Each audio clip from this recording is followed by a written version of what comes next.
in Venice today to have a look around and see what's going on. And of course, we've already noticed that there certainly is a lot less people upon arriving at the train station and walking down onto the main thoroughfare here.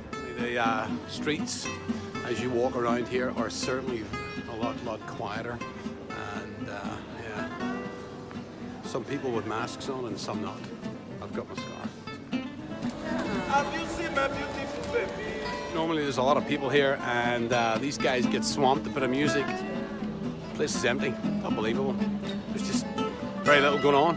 What's really amazing about Venice being this quiet is actually being able to discover and go to the places you never would because there's just too many tourists. So it's kind of nice, and it's very surreal having Venice this quiet, and it's enjoyable to walk around.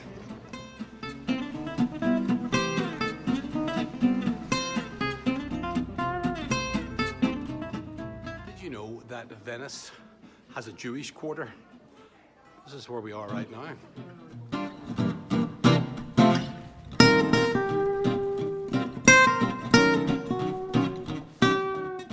This is a medium-sized Torah. Took my wife 4.5 years to paint. It is 55 panels, the 54 portions of the Torah, and an additional panel for the 10 Commandments. And it is used as a fundraiser in North America. It makes for Jewish communities between $45,000 and $145,000. And it cost 5,400 euros. It's not in heaven. It can be placed in a case like this.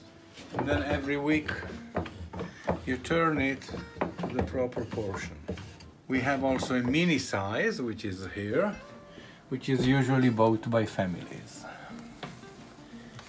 And we have now for Jewish communities, because the situation in Venice is very difficult, if a community buys these, we give to them these as a gift. Or alternatively, this is another scroll we have. This is the Jewish festivals and holidays. We have in Venice 450 people, Jewish people.